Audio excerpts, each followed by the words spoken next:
Hi, this is Karishma, and by now I think you know my name. So today's video is about the tricky interview questions that are asked, and there are probabilities that we falter and fumble in these questions. So the first question is, what are your salary expectations? So in this question, we cannot just abruptly give them a number if we are a fresh, an unrealistic number, thinking that we kind of deserve something more.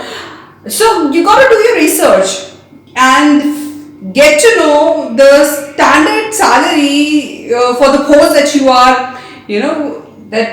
are going for an interview for. So you got to do your research, and then if you want, you can give them the number. The best way would be ask the question back to them. Ask them, sir or ma'am, what is the salary that you have decided to give to a person or a designation that's been offered to me? That is one best way that they'll tell you the salary that they have decided or they have kept for a designation being offered to you, and when they give that number to you, you can negotiate accordingly. That's one way. And if you have some experience, that is another story, because the approach to the, if you have experience, would be giving them a number a slightly higher so that you can at least get the amount that you are deserving.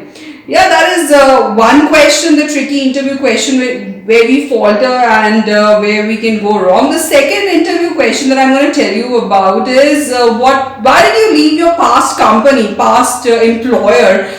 There are people who kind of start cursing and telling that the environment was not right, the boss was really arrogant, or I don't want you to get into that stream, and you want to be in the good books of the past employer as well. So the best way would be not to curse or harass the past employer, take revenge from him. No, the better way would be you can say that I think I can grow and expand in your company more. I'm getting the exact opportunity in your company, so that's why I'm shifting to you. I would like to move to your company if I get the opportunity. So not to abuse or take revenge on the past employers. This is not the right time. And the third question that I would like you to, the tricky question that I would like to talk about is the behavioral situational questions when we are asked. That is also the time where we get confused and we kind of have a tendency of getting falter. The question that is asked in behavioral interview question is mostly convincing question. They want to see how convincing you are. In any post or organization that you'll go, you need to have a convincing power. You need to have that skill. It's very important. So they can ask you, this is a pen, please show me how you'll sell it. So the best way to convince someone is to tell them how they will be taking benefit out of it, rather than you you elaborating on the features. And so the features that will bring more benefit to the customer, that would be more advantageous to tell and inform, and there are more chances that they will get convinced rather than just boasting about the pen quality, brand. How will it benefit to the client is more important. Like you can tell them it has a flashlight, it will help you in the night time, during the dark time, or it has a tracker if you lost it. If you lost it, you can get the signals on your phone. Or this will improve. This is a pen which will make your handwriting clearer and cleaner.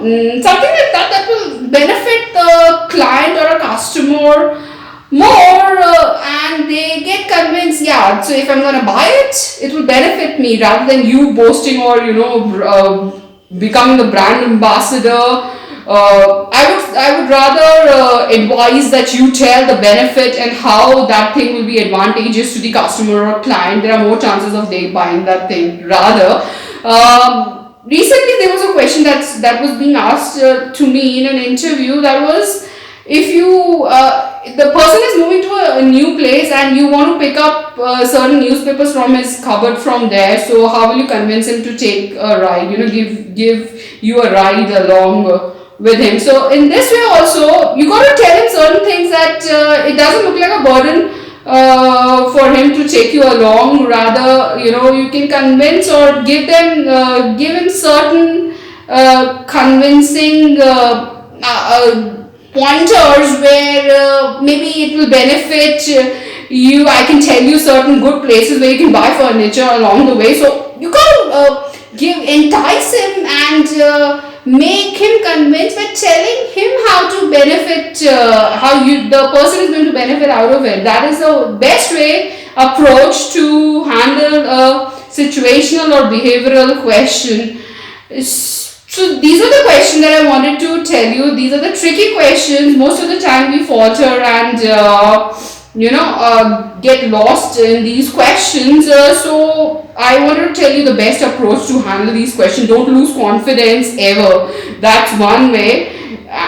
Be yourself, be honest. In the interest of hobbies question, most of the times our lies do get caught. Some people do say I read books, and when the next question the interviewer asks is what are the books that you've recently read, they are numb. They don't have any answer because they don't have a reading habit. So if you are even lying, then you should have a backup plan. So be smart and be confident, be diplomatic, yes, be truthful, but you cannot be really, really truthful in the interview, because if you just like to laze around and watch TV all day, and the interviewer is not going to be impressed with that honest your habit of yours. You can say that I like to take rest and think and watch informational channels on television. You got to make it productive, resourceful.